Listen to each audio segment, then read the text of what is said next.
Pues muy buenos días. En este caso, estamos acostumbrados siempre a hacer webinars por la tarde, pero hoy lo hacemos por la mañana. Creemos que también hay que abarcar este timing. Buenos días a todos y a todas, a asociados de Actit, tanto de Morera como de Visma Yuki, en este caso también, que estamos aquí todos juntos en esta sesión para hablar del kit digital. Bueno, la conferencia de hoy tiene como nombre "Cómo pedir y no malgastar el kit digital, las trampas a evitar en la transformación digital de tu empresa". Hoy nos van a explicar pues todo esto, cómo solicitarlo, cómo aprovecharlo, ¿no? Porque es una buena oportunidad para todas las empresas, y esto pues sobre todo en este caso tanto Lorenzo como Raúl, que son los que lo tramitan, nos lo podrán explicar.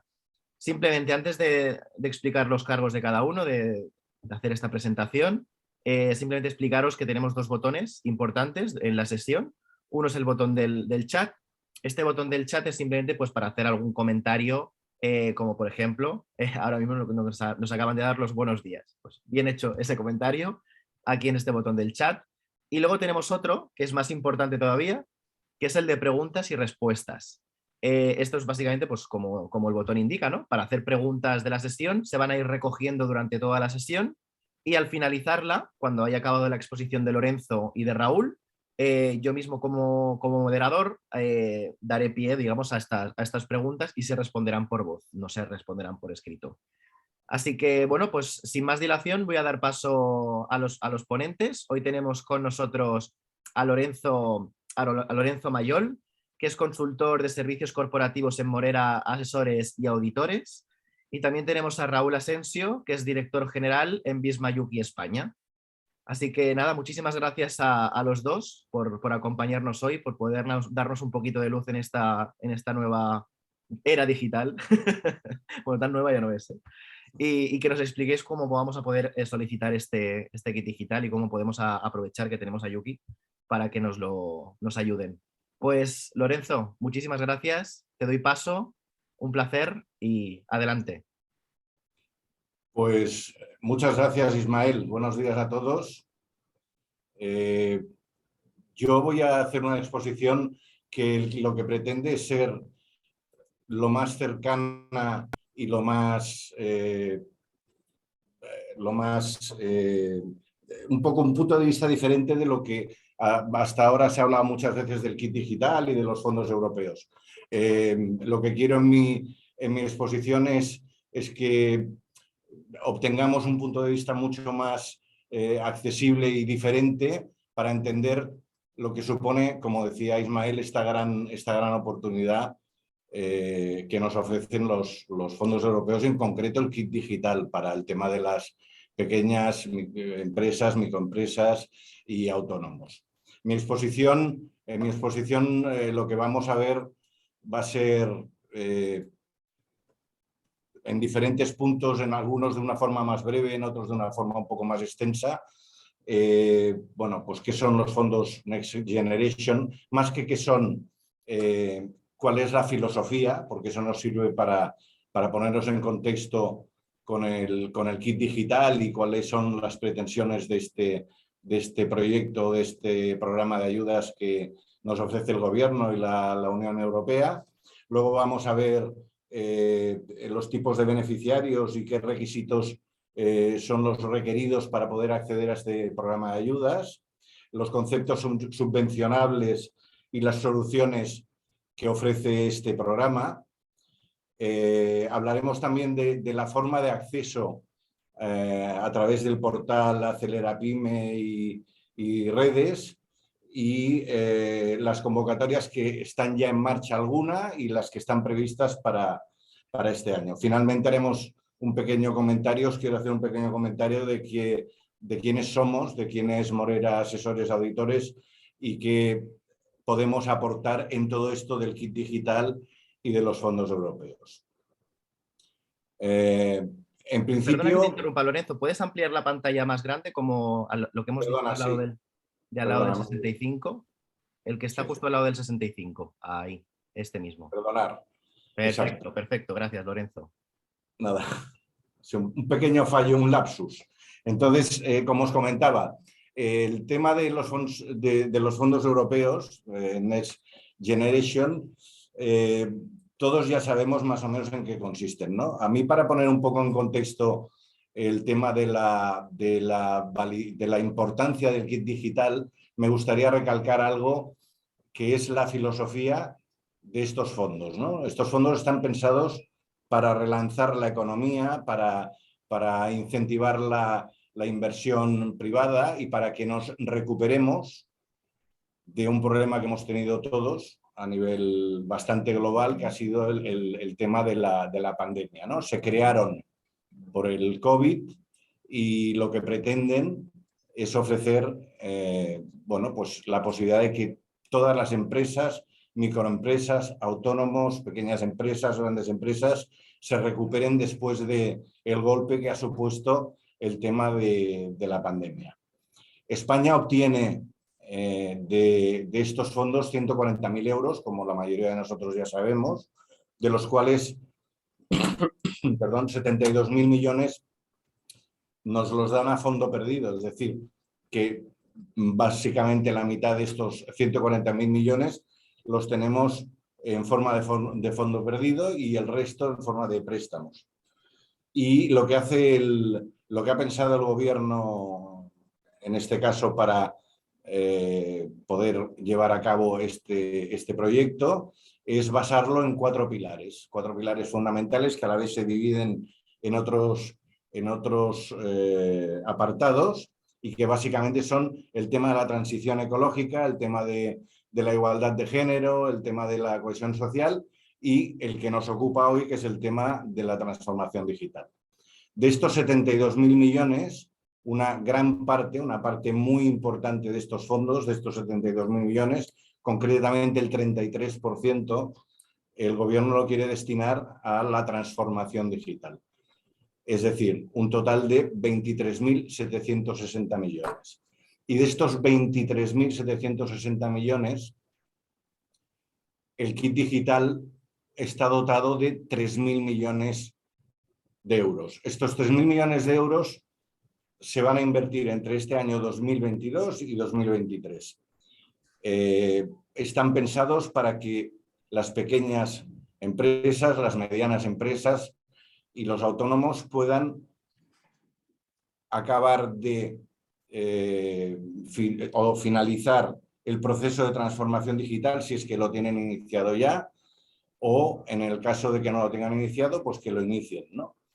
En todo el territorio nacional y pertenecientes a cualquier sector, cumpliendo unos objetivos y unos requisitos que veremos luego, y con la intención de dividirlos, veremos también cómo, en dos grandes partidas de 1.500 millones. Estos fondos se van a repartir entre el 2022-2023. Para el 2023, en principio, el gobierno ha destinado 1.500 millones, que veremos cómo se dividen luego, y los otros 1.500 millones supuestamente a lo largo del año 2023. Las subvenciones, en principio, todas las subvenciones son voluntarias. No somos un país que esté acostumbrado a aprovechar las subvenciones. No hablo de los fondos europeos, hablo un poco en general, y muchas de las convocatorias de subvenciones y de ayudas que tenemos, que se emiten y que se publican, no son aprovechadas porque tal vez o creemos poco, o están mal comunicadas, o tenemos poco acceso, o requieren de demasiado papeleo. Y en el caso del kit digital tenemos la gran suerte, primero, de que pienso que están muy bien comunicadas y que por lo tanto la gente está bastante informada sobre el tema. Y segundo, son rápidas, fáciles, accesibles, con poca burocracia y sencillas de obtener, ¿no? Por lo tanto, yo me atrevería a decir que, aunque todas las subvenciones son voluntarias, en el caso del kit digital debería ser obligatorio para todos nosotros. Las microempresas, los autónomos y las pequeñas empresas son el sector del tejido empresarial en nuestro país que menos digitalizado está.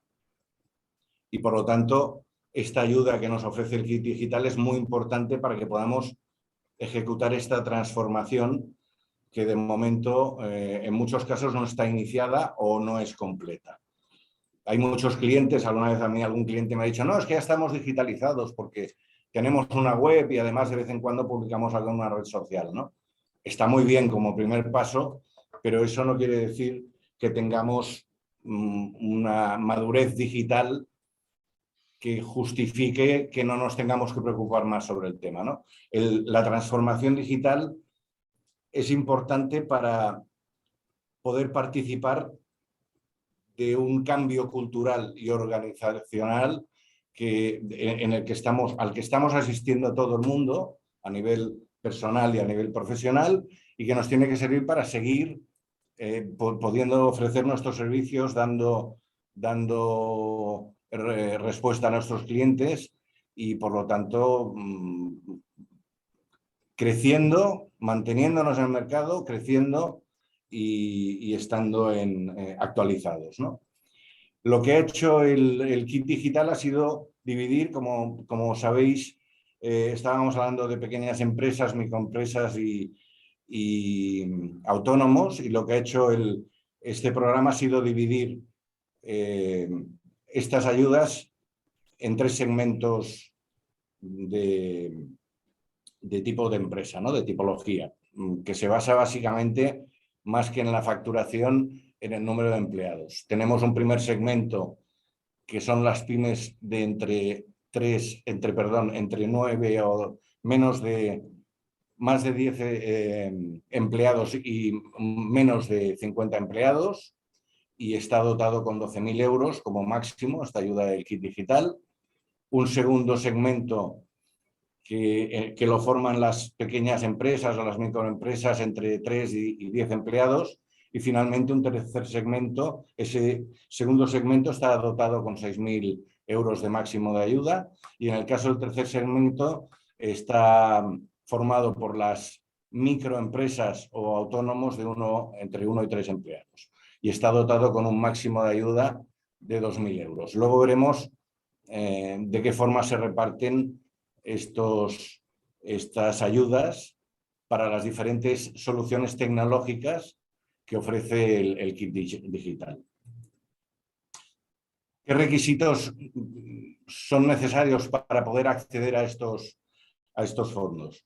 Bueno, en principio la mayoría de subvenciones y de ayudas de este tipo tienen elementos comunes que se tienen que cumplir, que no son demasiado complicados, pero que son básicos para poder tener acceso a este tipo de ayudas o a este tipo de fondos, ¿no?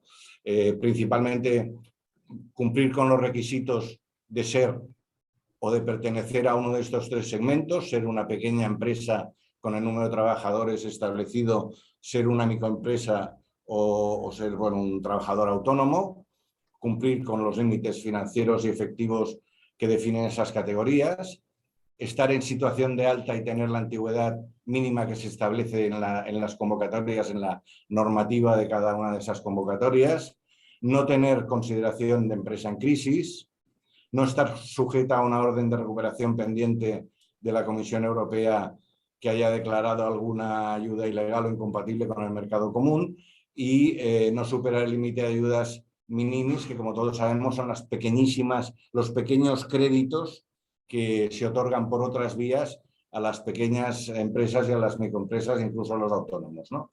No incurrir en ninguna de las prohibiciones previstas también por la Ley General de Subvenciones. O sea, en principio o en general no serían requisitos que fueran distintos de otro tipo de convocatorias o de otro tipo de necesidades, ¿no? Lo que sí es importante es que dentro de que los requisitos sí que son comunes a lo que otro tipo de convocatorias requieren, la gran ventaja de estos fondos, o en este caso de estas ayudas del kit digital, es la sencillez y la rapidez con la que podemos solicitar este tipo de ayudas.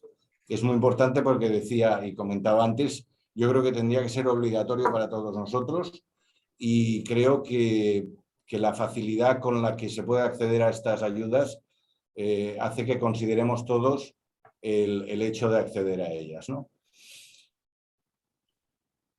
Antes comentaba que algún cliente me ha comentado alguna vez que bueno, es que ya tenemos una web, ya tenemos ya tenemos, de vez en cuando publicamos alguna red social. Está muy bien como primer paso, pero no, eso no quiere decir que estemos o que hayamos completado o que seamos maduros digitalmente, ¿no?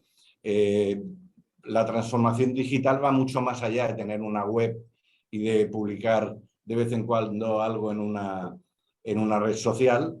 Pretender tener una web más o menos activa y que a partir de mañana nos lluevan los clientes, podría ser, se podría dar el caso, pero sería una cuestión de suerte, ¿no? Sería un poco ingenuo pensar que con eso ya estamos digitalizados y con eso ya tenemos la solución, ¿no?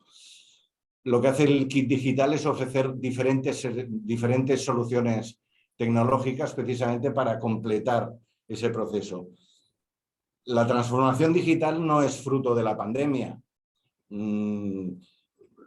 Sí que es verdad que muchísimas empresas, y sobre todo las pequeñas empresas que estaban poco actualizadas en este sentido, se han visto obligadas a acelerar este proceso, porque de repente nos hemos visto confinados, de repente nos hemos visto con los negocios cerrados, de repente nos hemos visto con la necesidad de trabajar desde otros puntos, o teletrabajando o cambiando procesos, transformando, etcétera, ¿no? Y por lo tanto lo que hace el kit digital es ofrecernos todas una serie de soluciones tecnológicas que lo que hacen es cerrar el círculo para que podamos estar verdaderamente digitalizados, ¿no? Y por lo tanto, más allá de lo que decíamos del sitio web o de la participación en redes sociales, pues el kit digital habla de otras cuestiones, como son la gestión de los clientes, porque la digitalización nos permite gestionar a los clientes y conocer a los clientes de mejor manera, una seguridad y una posibilidad de hacer comunicaciones seguras a través de Internet que nos permita ejercer nuestra actividad de una forma garantizada, el tema de poder hacer y de poder realizar facturaciones electrónicas, de poder acceder a nuevos mercados, de poder hacer una gestión de los procesos distinta, muchas veces más eficiente y más económica, y bueno, de utilizar una serie de servicios y de herramientas como pueden ser las oficinas virtuales, que hasta ahora estaban más extendidas en las grandes empresas, pero tal vez no tanto en las pequeñas y medianas empresas. Estos conceptos subvencionables, que se dividen, como ya hemos comentado, en 3 segmentos, tienen unos máximos para cada una de esta solución digital. Dependiendo del segmento al que se pertenece, que ya hemos visto que en el segmento 3 el máximo de ayudas que puede recibir la microempresa o el autónomo es un máximo de 2.000 euros. En el caso del segmento 3, entre 10 y 10 empleados, también los máximos por el tipo de aplicación o el tipo de solución tecnológica, también estamos hablando de un máximo de 2.000 euros. Y en el caso del segmento 1, entre 10 y 50 empleados, estamos hablando de un máximo en el tema, por ejemplo, de la Business Intelligence y la analítica, de un máximo de 4.000 euros, o en el tema de la gestión de procesos, de un máximo de 6.000 euros. En muchos casos, como podéis ver en este cuadro, el concepto es un total, una cantidad total por concepto, por solución tecnológica, y en otros casos lo es por número de usuarios. Es decir, hay un máximo dependiendo del número de usuarios que vayan a utilizar esa solución tecnológica.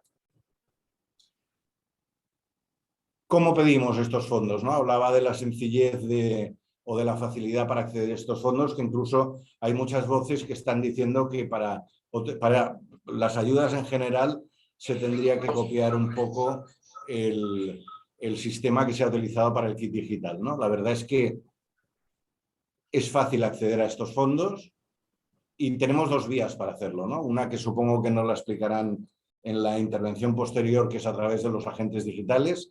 Existe un catálogo de agentes digitales que se pueden encargar de toda la tramitación, de la evaluación de la madurez digital que disponemos en nuestra empresa, y por lo tanto de qué vamos a necesitar y cómo se va a ejecutar. Y otra que es que nosotros, a través de los del portal Acelera Pyme y de redes, pues realicemos una serie de pasos para poder acceder a estos fondos, ¿no? Las empresas pueden solicitar a través de estos portales estas ayudas. La gran ventaja que tiene esta convocatoria o estas convocatorias frente a otro tipo de convocatorias del mismo paquete de fondos Next Generation es, como ya hemos dicho, la accesibilidad, pero también un periodo de convocatoria muy razonable. En los 3 casos, para los 3 segmentos, el plazo que nos dan es de 6 meses o hasta que se acaben los fondos, ¿no? Yo creo que va a pasar más lo primero, es decir, que los fondos se van a acabar antes que el plazo, pero en principio es muy razonable este plazo de suscripción, ¿no? Porque en otros tipos de convocatorias muchas veces dan 15 días y prácticamente no se tiene tiempo ni para preparar el proyecto ni para presentarlo. Todas las soluciones tienen que estar realizadas, a todo lo que aspiremos a través de este kit digital, tiene que estar realizado y llevado a cabo por un agente digital homologado. Insisto, en los portales podemos encontrar muchos agentes digitales, pero también probablemente nuestra empresa asesora en estos temas seguramente ya está acreditada como tal y probablemente nos va a servir para poder hacer esta solicitud a través de ellos, ¿no? Los agentes digitalizadores se encargan desde el principio hasta el final de tramitar todo este tipo de ayudas y todo este tipo de solicitudes y de análisis de madurez digital. Las convocatorias que hay en marcha ahora, tenemos solo una, que es la del primer segmento, la que corresponde a las pequeñas empresas de entre 10 y 50 trabajadores. Tiene una dotación de 50 millones ampliable y aún está vigente. Se puso en marcha el 15 de marzo y finalizará en principio, si no se acaban antes los fondos, el 15 de septiembre. El segundo segmento está previsto que de una forma más o menos inmediata, entre mediados de junio, máximo principios de julio, se ponga en marcha. Está igualmente dotada con 500 millones y finalmente el segmento 3 está previsto que se ponga en marcha con la misma dotación en septiembre, el mes de septiembre de este año. Hemos visto al principio que este kit digital está dotado con 3.000 millones, lo que probablemente nos hace pensar que se efectúen otras convocatorias, si no este mismo año, el año que viene, con el resto de los 1.500 millones del total de los 3.000 que hemos comentado que tiene como dotación el kit digital. A principios del mes pasado teníamos ya en Cataluña cerca de 11.000 pymes y microempresas que habían solicitado, no, en este caso pymes, porque era el primer segmento, que habían solicitado el kit digital y ya se han empezado a recibir las ayudas, ¿no? Las ayudas se reciben en forma de bono, supongo que solo nos lo acabarán de comentar luego, y lo que hace el agente digitalizador que ha llegado a un acuerdo con la empresa solicitante es firmar un contrato, un convenio, en el que se establece qué es lo que se va a hacer, en qué va a consistir la solución tecnológica, en qué plazo se va a realizar. El plazo máximo, una vez concedida esta ayuda, es de 6 meses desde el momento en el que nos dan la ayuda hasta el máximo de tiempo que tenemos para ejecutarla, ¿no? Y bueno, en principio, como hemos comentado antes, el agente digitalizador es el que se pone en marcha y cobra este bono digital. Es decir, que lo que hace la empresa es delegar en el agente digitalizador el cobro de esta ayuda. La empresa solo se tiene que hacer cargo de los gastos no subvencionables, como pueden ser el IVA, como pueden ser inversiones en hardware, que en principio no están incluidas en este tipo de ayudas, y ceder el derecho al agente digitalizador. Me gustaría, antes de hacer una pequeña reseña de quiénes somos y a qué nos dedicamos, poner 2 ejemplos que clarifican mucho la importancia de la transformación digital y la oportunidad que nos brinda a todos, a grandes, pequeñas, microempresas y autónomos, ¿no? Hace pocos días en los medios de comunicación hablaban de un artesano que está en un pequeño pueblo de Navarra, que lleva 4 generaciones fabricando, bueno, en realidad es el último que queda en España que fabrique escobas de forma artesanal, ¿no? Su bisabuelo, ahora queda el bisnieto, su bisabuelo fabricaba estas escobas de forma artesanal y las vendía por pueblos, las vendía a algún mayorista que de vez en cuando se las compraba. Y bueno, el negocio a través de los años, más de 100 años de historia, ha ido evolucionando, ¿no? Este señor se dio cuenta ya mucho antes del kit digital y mucho antes de que tuviéramos la pandemia, de que tenía que transformar su negocio porque su futuro como fabricante de escobas artesanales era bastante incierto, ¿no? Y lo que hizo fue, bueno, eso, digitalizarse con todo lo que ello supone, ¿no? Y actualmente pues está vendiendo sus escobas en todo el mundo. Tiene pedidos de Japón, de Estados Unidos, de Europa, y las sigue fabricando de la misma forma. Sigue siendo un negocio tradicional, pero que se ha reinventado y está accediendo a unos mercados que, si no fuera por su transformación digital, que insisto, no es fruto de la pandemia ni del digital, le ha permitido acceder a nuevos mercados y no solo mantenerse, sino que además está creciendo, ¿no? Y además está ofreciendo soluciones muy distintas. Vende escobas para Halloween, para carnaval, en miniatura, para jardineros, para chimeneas, etcétera, ¿no? O sea que es un buen ejemplo de reinvención o de transformación a través de la digitalización de un negocio, ¿no? Y el segundo ejemplo que quería mencionar es el de uno de nuestros clientes, en este caso una empresaria argentina que contactó con nosotros hace unos meses, que ha creado un negocio online para vender sus creaciones en cerámica en Argentina. Ella está radicada en Buenos Aires y que contactó con nosotros vía email porque necesitaba un asesoramiento fiscal y ilegal, para poder comercializar sus productos en España y en Europa, ¿no?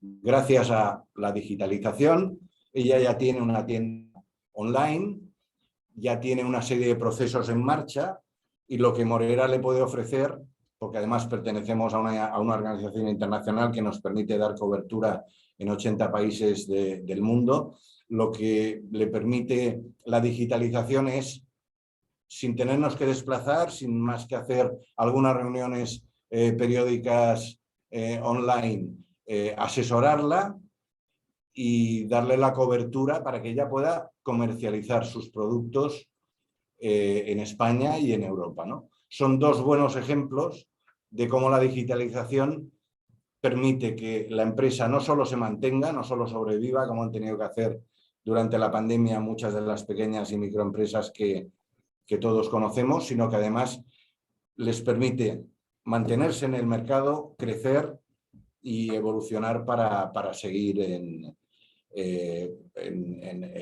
presentes en el tejido empresarial, ¿no? Y estos 2 ejemplos me vienen muy bien para explicaros de forma breve quiénes somos y qué podemos aportar en todo esto de las subvenciones y del kit digital, ¿no?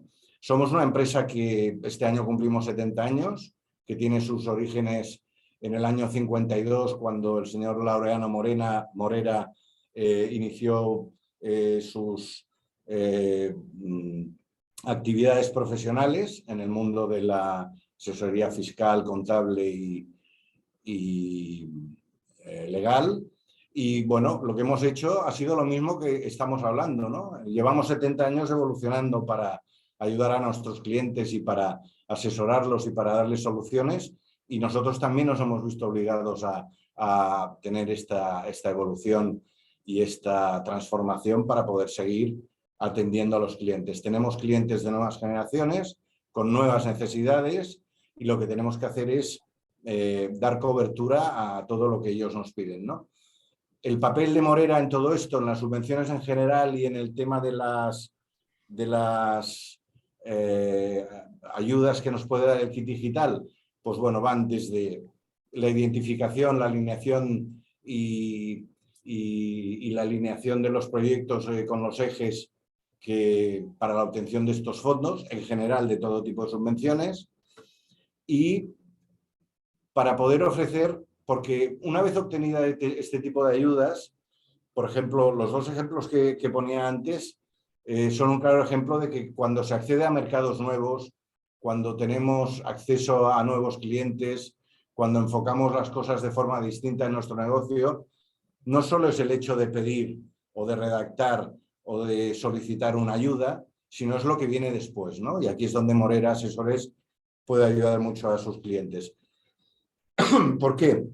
Pues porque si accedemos a mercados nuevos, por ejemplo, a mercados internacionales, vamos a necesitar de una asesoría fiscal y legal distinta de la que necesitábamos hasta ahora, porque en según qué tipos de subvenciones vamos a requerir de una auditoría previa, de una auditoría durante y de una auditoría posterior a la presentación y ejecución del proyecto, porque además vamos a necesitar elaborar, en muchos casos, en el caso del kit digital es más sencillo, en otros casos es algo más complicado y podemos ayudar a elaborar y a apoyar la presentación de la documentación necesaria.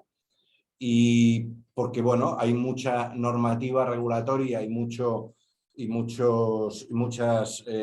convocatorias que requieren de un asesoramiento que hasta ahora esa pequeña y mediana empresa o esa microempresa o ese autónomo no había requerido, ¿no? Y eso es lo que hace que tenga sentido nuestra intervención en todo esto.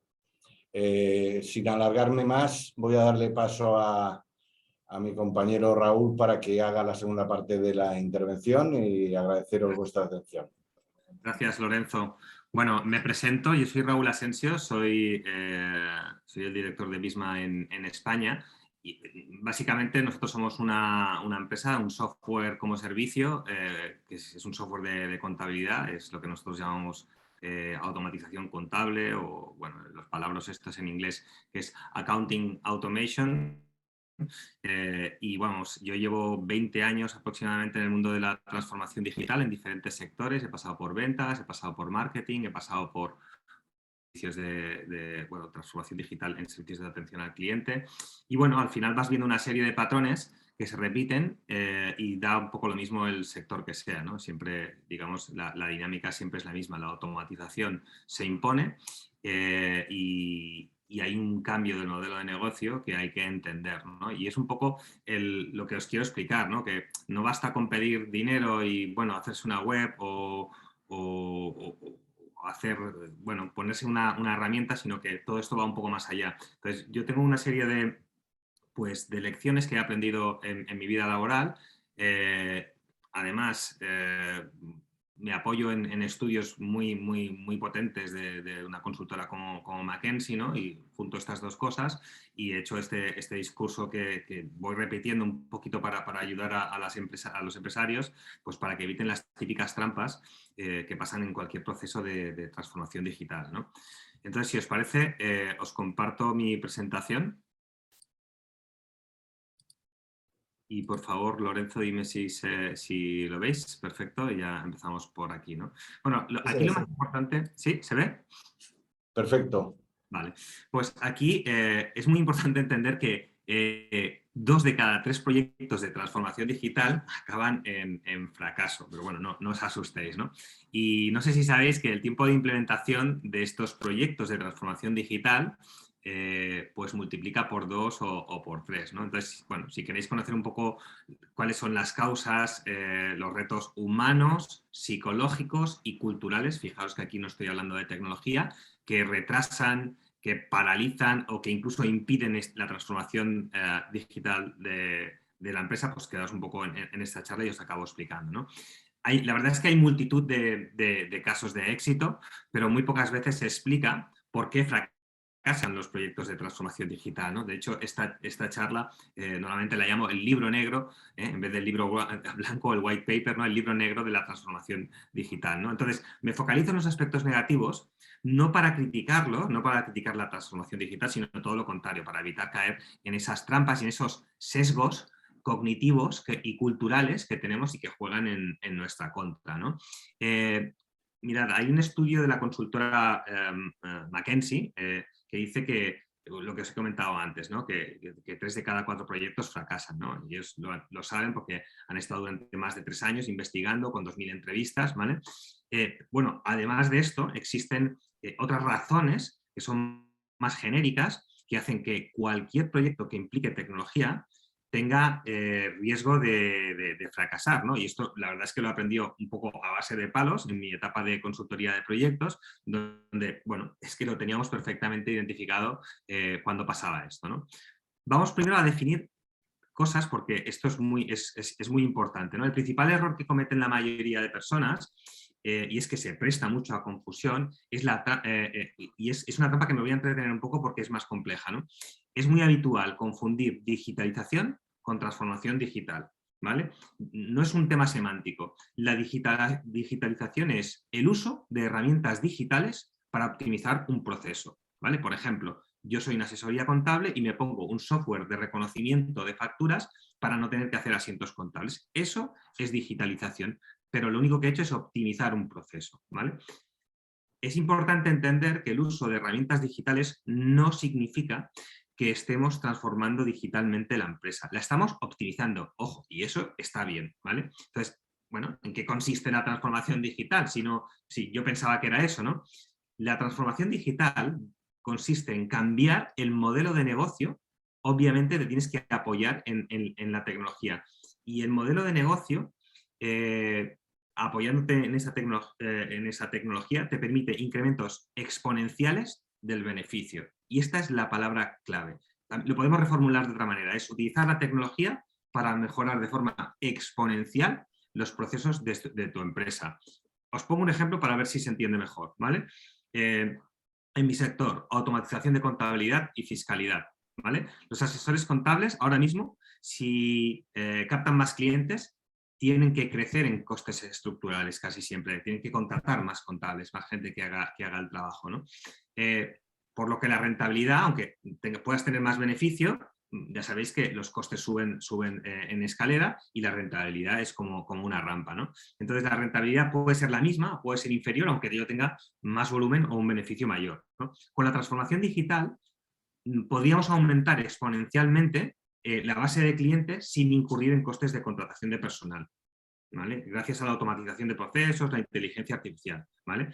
Esto si lo llevamos, por ejemplo, a un director financiero, pues el foco estaría, por ejemplo, por un lado en el tema de los costes, ¿vale? Porque podemos hacer mucho más trabajo con muchos menos recursos, ¿no? El otro día me hablaban de una empresa que factura 200 y pico millones de euros y tenía 13 personas en el departamento de contabilidad haciendo entradas, haciendo asientos, ¿no? Entonces, gracias a la automatización y a la inteligencia artificial, podemos disponer, además de ahorrar costes, podemos disponer de información financiera en tiempo real, ¿vale? Y sobre todo con una calidad del dato excelente. Muchas veces las asesorías contables no tenían la capacidad de tener esa información en tan poco tiempo, ¿no? Había que esperar un trimestre o un mes, un cierre, ¿vale? Entonces, bueno, a veces cuando algunos empresarios me preguntan por qué ha fracasado su proyecto de transformación digital, a veces les contesto que en realidad pues ni siquiera lo han empezado, a lo mejor han empezado un proceso de digitalización, que está bien. Entonces, ya con esta diapositiva a cabo, creo que también es importante entender que existen 2 tipos de innovación, ¿vale? Una innovación, llamámosla incremental, ¿vale? Esta innovación incremental, que sería la de la parte de la derecha, es la digitalización de procesos, es lo que hemos comentado antes. Buscamos la optimización de costes, la mejora de procesos y esto nos ayuda a incrementar la rentabilidad por el lado de los costes, ¿vale? Porque utilizamos menos personal o utilizamos menos horas para hacer el mismo trabajo y también por el lado de las ventas porque podemos aumentar el valor percibido, ¿no? Esta innovación, vosotros, digamos, el empresario la conoce, es decir, vive dentro del negocio y es tomar ese proceso y llevarlo un poquito al máximo. Pero hay otro tipo de innovación que es muy distinta, que es la innovación disruptiva, ¿no? que esta innovación se trata de probar, de crear nuevos modelos de negocio, ¿no? Que ahora mismo a lo mejor no están muy asentados, pero que todas las tendencias nos dicen que serán el futuro, ¿no? Incluso no estamos hablando tanto de un futuro probable, sino que hay gente que ya está haciendo cosas, ¿no? Hay algunos alumnos aventajados que ya están trabajando bajo este nuevo paradigma, ¿no? Entonces, este tipo de innovación viene de fuera de la empresa y normalmente no vive en un departamento, es transversal a todos los departamentos.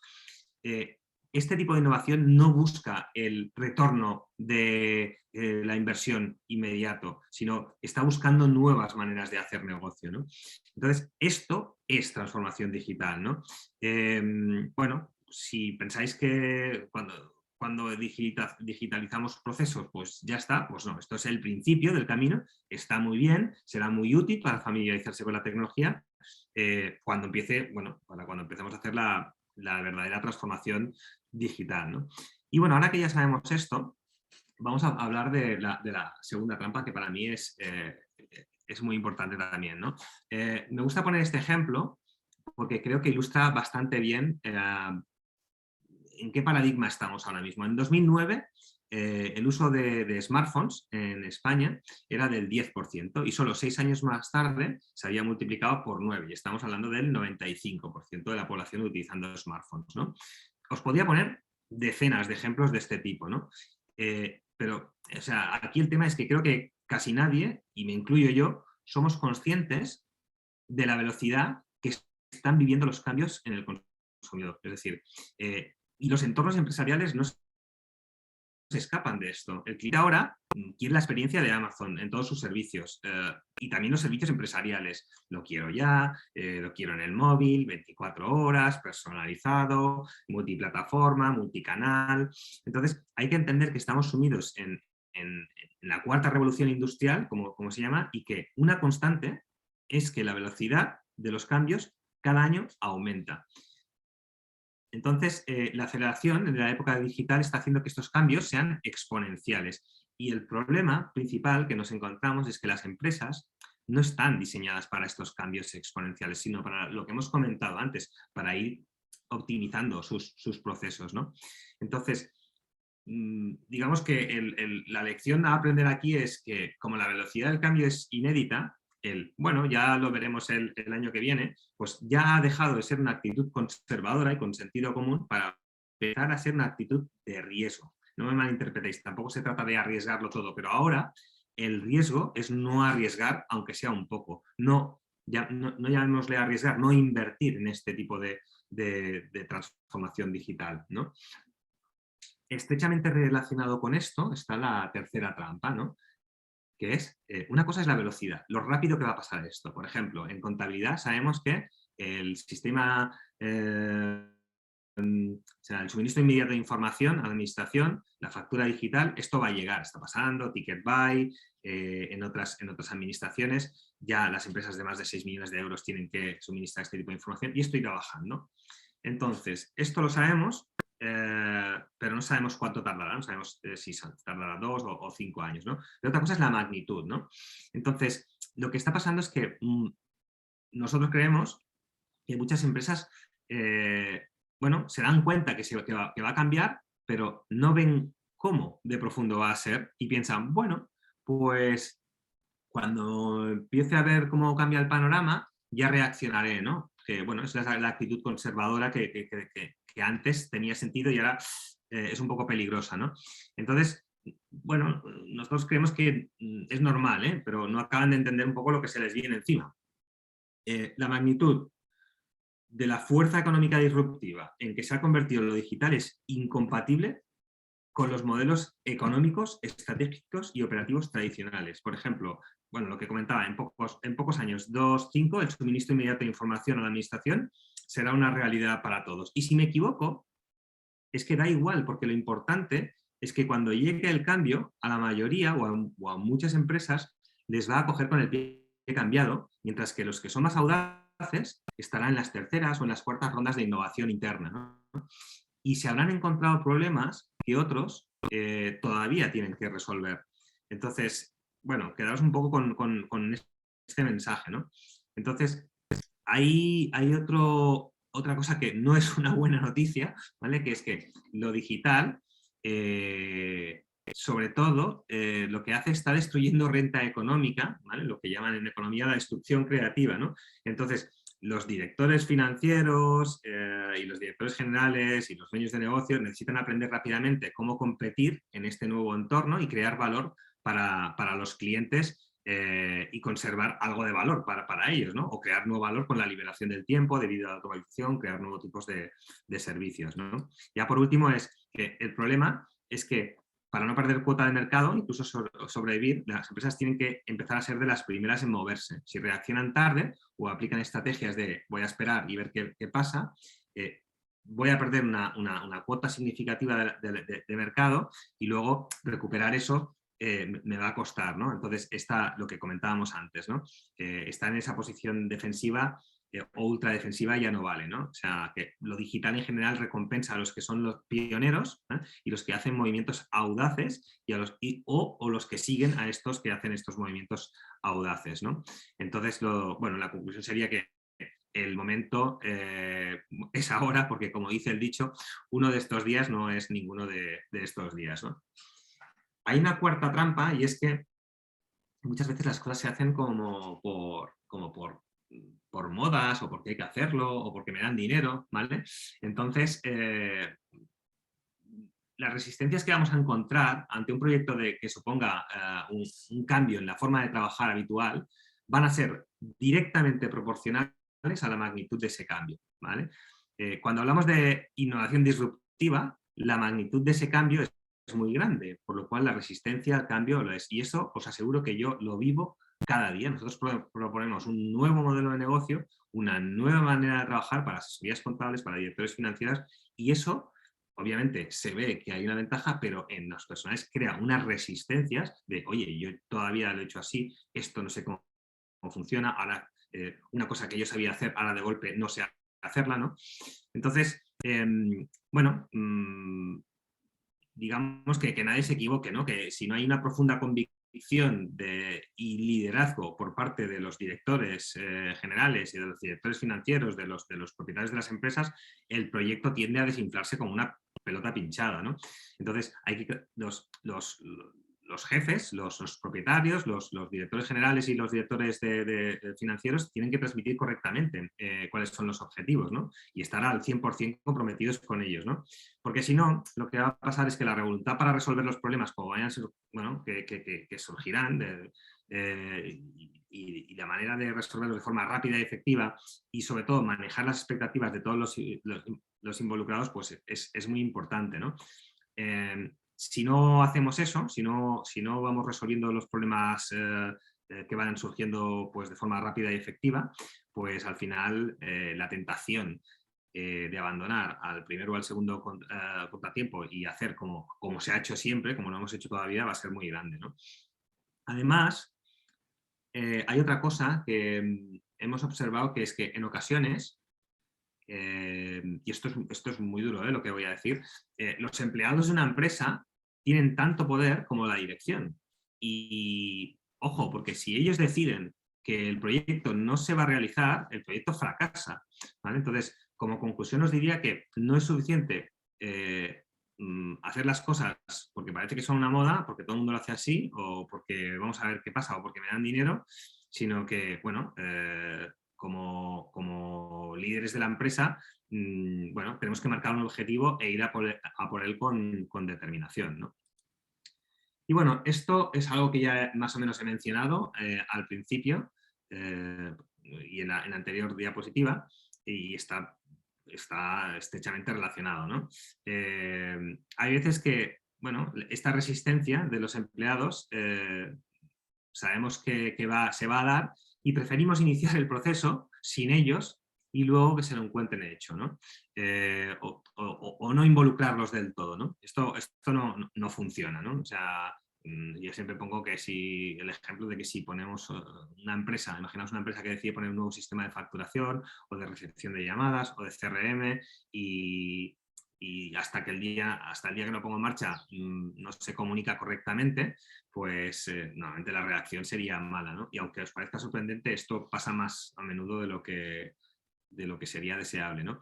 Es un poco exagerado, pero me sirve para ilustrar cómo se afrontan estos procesos en algunas empresas, ¿no? Entonces, el mensaje aquí es imprescindible involucrar a usuarios finales porque, por un lado, se tienen que sentir a gusto con la nueva tecnología, tenemos que, bueno, pues, enamorarlos, convencerlos, demostrarles que esto es mejor para ellos y para el negocio. Y por otro lado hay que aprovechar también el feedback en el proceso de implementación, ¿vale? Que es muy valioso, ¿no? Especialmente para todos los que son procesos de innovación incremental, ¿no? También es cierto que para procesos de innovación disruptiva es mejor involucrar a poca gente, es decir, si realmente vamos a hacer un cambio muy brusco, es mejor hacer como una especie de, llamémosle, unidad de élite, ¿no? Con poca gente pero muy motivada, ¿no? Entonces aquí lo que estamos buscando es minimizar la resistencia y crear una nueva cultura o una nueva forma de hacer las cosas, ¿no? En los procesos normales de digitalización, de optimización, sí que podemos involucrar a estos usuarios y lo que hemos comentado antes, ¿no? Para aprovechar las aportaciones que suelen ser muy valiosas y también lanzar el proyecto anímicamente, ¿no? Es decir, es importante en estos casos crear esa expectación positiva, ¿no? Como sexta trampa, son 9 en total, o sea que estamos ya casi al final de la presentación. Digamos que la máxima es, si no se puede medir, no se puede controlar, ¿no? Entonces, nos encontramos con muchos proyectos o con algunos proyectos en los que no se definen métricas, ¿no? Previas de métricas de éxito, ¿no? De, bueno, pues, ¿qué consideraremos ¿cuándo consideraremos que esto será un éxito o cuándo consideraremos que este proyecto está acabado? Claro, bueno, esto que parece tan sencillo a veces no lo es, ¿no? Entonces, bueno, las conclusiones son muy sobre si un proyecto de transformación digital tiene éxito o no, pues son muy difusas, ¿no? Entonces, bueno, de la misma manera que si no definimos métricas, pues no sabemos si las hemos alcanzado o si estamos por debajo de ellas, ¿no? Entonces aquí los directores financieros o incluso los asesores financieros tienen un rol fundamental en el establecimiento o en ayudar a establecer estas métricas de éxito, ¿no? Ya hemos comentado, bueno, creo que no lo he comentado todavía, pero hay que mantener el proyecto tan pequeño como sea posible, en el sentido de que hay que hacerlo en pequeñas fases que nos vayan entregando a una funcionalidad o algún servicio, alguna mejora, aunque sea básica, ¿no? Y dentro de esas métricas de éxito es muy importante fijarse hitos, ¿no? Hitos que sean realistas, y porque ya hemos comentado que un proyecto puede durar 2, 3 o 4 veces más de lo inicialmente estimado, ¿no? Entonces, bueno, hay dos enfoques muy diferentes dependiendo del tipo de innovación. Para innovación incremental hay que poner ratios, cifras, fechas de entrega específica, ¿vale? Y llegado a este punto, pues si no tengo esto, pues lo dejo o tomo alguna decisión, ¿no? Y hay que ser capaces de pivotar si vemos que no da resultados esperados en el plazo esperado, ¿no? Y para procesos de innovación disruptiva, pues digamos aquí ya es un poco más difuso, ¿vale? Es para que entendáis bien qué es optimizar, qué es digitalizar y qué es transformar digitalmente vuestro negocio. Quizás se entienda mejor con las siguientes diapositivas. En término medio, ya hemos comentado que los proyectos de transformación digital suelen durar entre 2 y 3 veces más de lo estimado, ¿no? Y esto es debido a que hay un sesgo psicológico de optimismo. Esto pasa en todos los proyectos.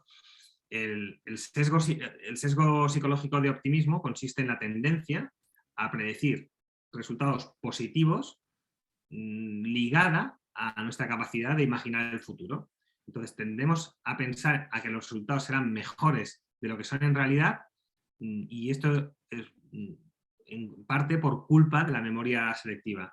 Y es algo, os digo, tremendamente recurrente en la gestión de proyectos, ¿no? Entonces mi recomendación aquí es que intentemos desglosar cada una de las actividades a desarrollar a su mínima expresión y con el máximo detalle posible, para estimar el tiempo que nos puede llevar, ¿no? Pues no sé, si voy a hacer una web, pues voy a hacer esta parte de la web. ¿Qué me va a costar hacer este contenido? Voy a hacer un formulario, voy a hacer a este nivel de detalle, ¿no? Y una vez realizado esto, dependiendo de la duración del proyecto, pues hay que sumarle entre el 50 y el 100% del tiempo que habíamos pensado que íbamos a tardar, ¿no? Pero esto no es lo más importante. Lo más importante es que hay que tener en cuenta el manejo de las expectativas por parte de todas las personas que están involucradas, ¿no? Es decir, si decimos que vamos a tardar 2 meses o 4 meses o 6 meses y acabamos tardando el doble, la sensación de frustración se puede apoderar, ¿no? Y eso hace que el proyecto no fluya, ¿no? Y entonces es recomendable establecer como pequeños hitos y, bueno, celebrarlos para mantener alto el ánimo y hacer entender a todo el mundo que es un proyecto, bueno, transformacional a largo plazo, pero eso sí, con metas intermedias que hay que celebrar, ¿no? Y esto ya lo hemos comentado. Yo creo que esta diapositiva es muy, muy evidente. No se trata de hacer el super mega proyecto, o sea, no vamos a construir un coche, primero la rueda, luego el chasis, luego la carrocería, sino que es más bien, vamos en patinete, luego le ponemos un manillar, luego le ponemos una bicicleta, la bicicleta le ponemos un motor y luego acabamos haciendo un coche, ¿no? Es decir, es otro error común que nos encontramos cuando se hace ese megaproyecto, ¿no? Y no es que esté mal en términos generales, ¿no? Pero es importante, bueno, importante no, esencial, ir validando funcionalidades, servicios, procesos, conforme se avanza, porque si no, el riesgo de fracaso aumenta considerablemente, ¿no? Entonces, bueno, mantener esos proyectos tan pequeños como sea posible, para que se pueda validar una entrega de valor lo antes posible, ¿no? Y bueno, una vez dice, pues mira, esto funciona, ¿no? Ahora lo vamos a escalar, ¿no? Es el concepto de proyecto mínimo viable, ¿no? Que esas son las siglas en inglés, MVP, es bastante conocido, ¿no? Por ejemplo, os voy a poner un ejemplo. Nosotros en automatización contable, cuando trabajamos con asesorías, suelen empezar con un volumen bajo de clientes, ¿no? Para validar. Bueno, primero porque no se fían de que la herramienta funcione, ¿no? Algo que funciona automáticamente, quieres revisarlo, entonces una vez te aseguras que funciona, pues ya estás preparado para confiar en la herramienta y para digamos, poner más volumen, ¿no? Pero también es muy importante validar todos los conocimientos para operar con las herramientas, ¿no? Entonces, hasta que obviamente no vamos a cambiar un sistema de un día a otro, ¿no? Es un proceso de cambio y a esto me refiero, ¿no? Es decir, por ejemplo, siguiendo con el mismo ejemplo, nosotros lo que hacemos es, cuando ponemos nuestro software, como es bastante disruptivo, recomendamos no involucrar a muchas personas de los equipos, sino a una o dos personas que son las que están más motivadas. Una es la propietaria del proyecto, como la jefa del proyecto, y cuando eso está validado que funciona y que es súper eficiente, entonces ya escalamos al resto de la empresa. Y eso está también relacionado con lo siguiente, ¿no? Un poco, en realidad todo está relacionado con todo, ¿no? Mantener el proyecto pequeño, validarlo, buscar esas unidades de élite, por decirlo de alguna manera, para que nos ayuden a transformar digitalmente la empresa. Pero cuando hablamos de proyectos de transformación digital, no podemos trabajar solos, ¿no? Entonces, insisto, no confundir con digitalización, ¿vale? Aquí estamos hablando de que, bueno, tenemos que apoyarnos con partners externos, ¿vale? En innovación disruptiva, una de las características es que hay que enfocar las cosas desde un punto de vista completamente diferente. Imaginaos, por ejemplo, que antes de la pandemia, no sé si algunos trabajaréis con Microsoft Teams, otros con Google, con Google Meet, ¿no? Entonces, muchos lo habrán descubierto, otros ya lo conocían, que te da una suite de herramientas, te da una serie de herramientas que, ostras, pues mira, tengo Google el correo, el calendario, te da las videoconferencias y te da el archivo, es decir, eso es una suite, es un ecosistema, ¿no? Entonces, bueno, todo esto es algo en lo que nos tenemos que apoyar, ¿no? Es decir, aquí, como no nos centramos en... Imaginaos que tuviéramos que haber desarrollado todo eso. Ostras, voy a comprar una herramienta de videoconferencia, ¿vale? Sí, tengo el Zoom, pero tengo el email por otro lado, pero tengo el... Es decir, lo interesante aquí, lo que funciona es tenerlo todo integrado, ¿no? Y al contrario que la digitalización, digamos, la transformación digital no se centra en un departamento, ¿no? Abarca toda la compañía, como hemos dicho antes, ¿no? Son cosas que, bueno, incluso tienen nexos de unión con otros sectores, ¿no? Es algo que ni siquiera contemplaríamos desde dentro de la empresa, ¿no? Bueno, yo siempre digo, no nos engañemos, en una pyme esta innovación no se da dentro de la empresa y se necesita un agente de cambio externo, ¿vale? Que tenga una aproximación nueva sobre los procesos de la empresa, con la mirada puesta en posibilidades que nos brindan las tecnologías existentes, ¿no? Y aquí, como decía mi compañero, no hablaremos de nuevas tecnologías porque algunas llevan 20 años en el mercado, pero no han sido bien absorbidas por las empresas, ¿no? Entonces, ya para acabar, algo fundamental es que la transformación digital, la cuarta revolución industrial en la que estamos involucrados, aunque no lo queramos, se está generando bajo ecosistemas de trabajo que permiten esta evolución, ¿no? Aquí vemos pues, Microsoft, Salesforce, Amazon, Visma, todo esto son ecosistemas, ¿no? Pues no hace falta, supongo que os explique el ecosistema Microsoft, que prácticamente te da una serie de herramientas. Todo el mundo conoce el Office, pero luego tiene toda la parte de Azure Services, Amazon tiene servicios similares, Google tiene servicios similares, Salesforce de cara a la orientación del cliente. Nosotros, Visma Yuki, nos hemos orientado a toda la parte de contabilidad y gestión financiera, y tenemos un ecosistema, ¿vale?, montado alrededor de eso. Y es importante entender que nosotros estamos creando, esta clase de jugadores estamos creando las condiciones para facilitar ese cambio, y es imprescindible desde nuestro punto de vista navegar con uno de ellos. No digo que tenga que ser con nosotros, pero de elegir un ecosistema, decir, pues este es el ecosistema en el que voy a trabajar, ¿no? Y voy a apostar por él, ¿no? Y bueno, si necesitáis más proyectos sobre transformación digital ligados a contabilidad, a finanzas, no dudéis en contactar conmigo. Yo, para acabar esta charla, diría que una frase es un poco lapidaria, la verdad, pero creo que es totalmente cierta, y es que si pasas de la innovación te acabará pasando por encima. Muchas gracias. Muchas gracias, Lorenzo, Raúl, por la excelente presentación. Creo que nos ha quedado muy claro cómo tenemos que tramitar este kit digital y las oportunidades que ofrece, ¿no? Porque creo que es algo muy aprovechable. Vamos a pasar, si os parece, a las preguntas de los asistentes que nos han hecho a través del botón de preguntas y respuestas. La primera pregunta ha sido prácticamente al principio de la sesión, a lo mejor ha quedado respondida, pero esto en este caso, Lorenzo, creo que la podrías responder tú mismo, incluso Raúl también. Nos pregunta Mónica, ¿las entidades sin ánimo de lucro también son beneficiarias del kit digital? Por lo que yo entiendo, sí. Sí, efectivamente, como hemos comentado en la exposición, cualquier empresa perteneciente a cualquier sector puede recibir este tipo de ayudas. Perfecto, pues mira. Actit es sin ánimo de lucro, entonces también podría aprovecharse de esto, ¿no? Por lo que veo. Totalmente.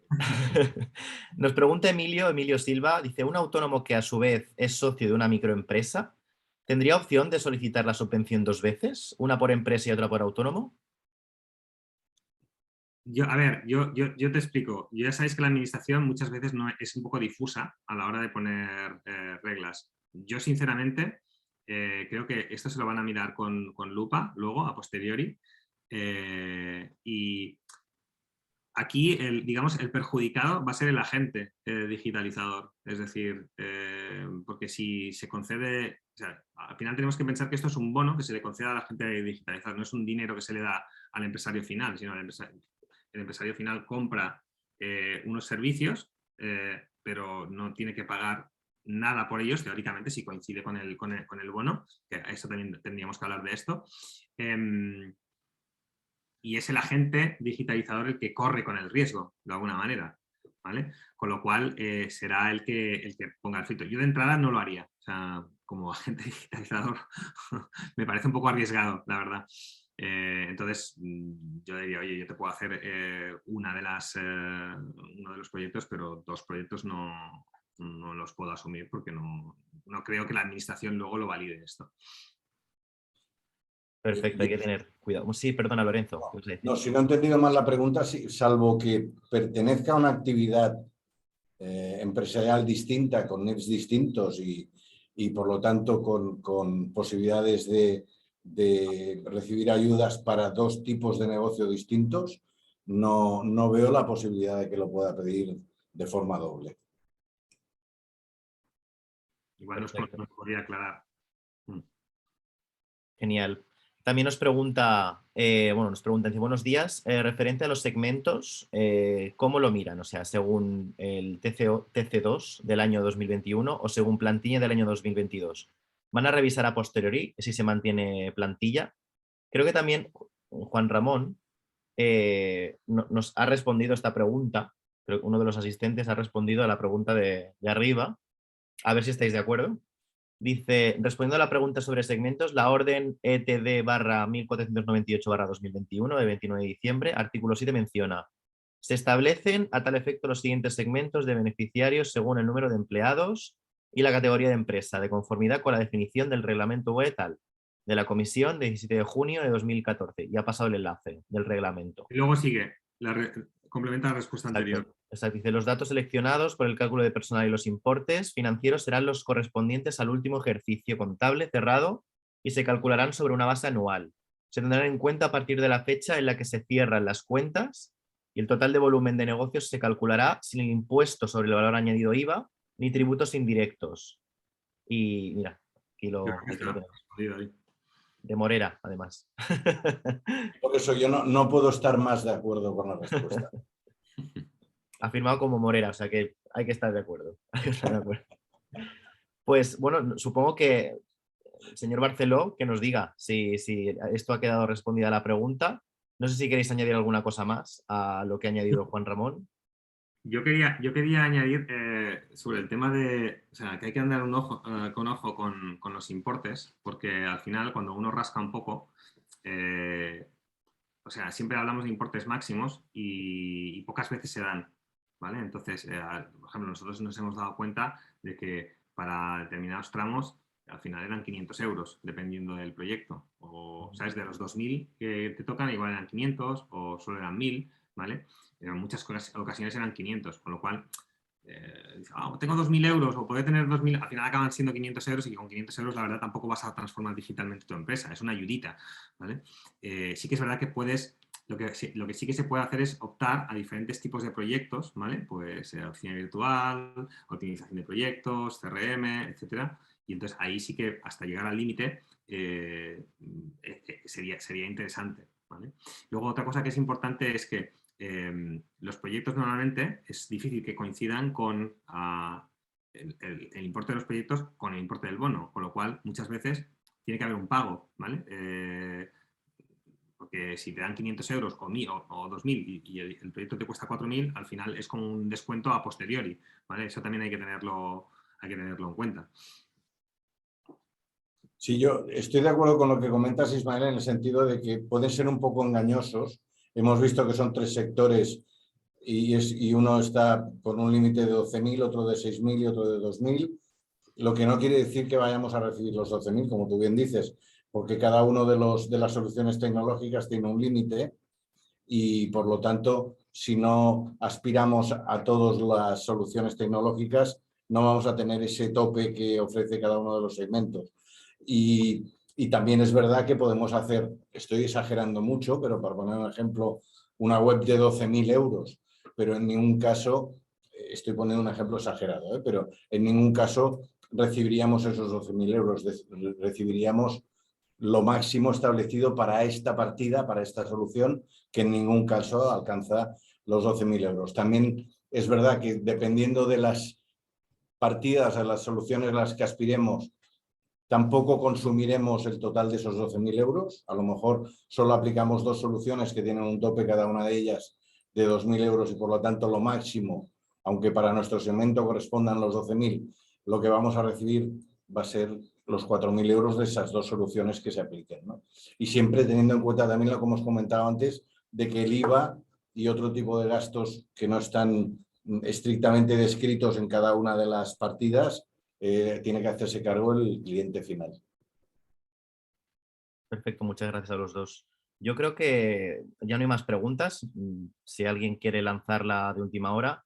Si no, también lo que podemos hacer, Raúl, si os parece bien, es si tenéis los contactos para que la gente pueda solicitároslo de alguna manera. No sé qué te parece, Raúl. Sí, bueno, yo es un poco lo que he puesto aquí. Exacto, en la anterior, exacto. Pues que alguien, si lo quiere apuntar, directamente que se ponga en contacto con Raúl. Supongo que tanto Raúl como el equipo de Vismayuki les podrán darme más, bueno, Sí, más respuestas, sobre todo si es algo más concreto o alguna cosita, o ver cada caso, ¿no? claro, también aclarar que, claro, cada uno hace lo que hace. Es decir, Claro. nosotros, por ejemplo, no hacemos webs, nosotros solo hacemos optimización de procesos. O sea, entramos en departamentos financieros o no hacemos, por ejemplo, hacemos oficina virtual, pero no estamos considerados como oficina virtual, hacemos CRM, pero no estamos considerados como CRM. Lo que nosotros hacemos es optimizar un proceso, que es el proceso contable, conciliación bancaria automática, lectura de documentos automática, generación de asientos automática, presentación de impuestos automática, todo eso es optimización, ¿vale? de procesos, y dependiendo del tamaño de empresa, se da más o menos, ¿vale? Perfecto, Raúl. Pues mira, a todo el mundo que lo necesite, aquí tiene el correo de Raúl. Y nada, pues muchísimas gracias, Lorenzo, por parte de Morera, que siempre están ahí con nosotros, nos ayudan a tanto a las sesiones, y bueno, a todo el tema de estar siempre al día con las normativas, y eso hay que agradecérselo a Morera, porque siempre hacemos las novedades en normativa, que las ponemos en newsletter del ACCID, y siempre está Morera ahí presente. Y por parte de Visma, pues bueno, ya sabéis, siempre estamos haciendo actividades con Vismayuki y seguiremos haciendo actividades con Vismayuki. Y nada, muchas gracias a todo el mundo. Recordaros que el viernes tenemos la 7ª jornada ACCID, que la haremos en el Tecnocampus, que aún estáis a tiempo de inscribiros, ya queda muy poquito para cerrar inscripciones, ya lo tenemos todo prácticamente cerrado. Os invito a que vayáis a la página web de la ACCID y entréis directamente al programa y a la inscripción, que aún estáis a tiempo de inscribiros. Así que muchísimas gracias a todo el mundo, Lorenzo, Raúl, Morera, Visma, Yuki, y nos vemos en la próxima. Muy bien, muchas gracias, Ismael. Gracias a todos por Saludos. su atención. Hasta luego. Muchas gracias. Hasta la próxima. Hasta la próxima.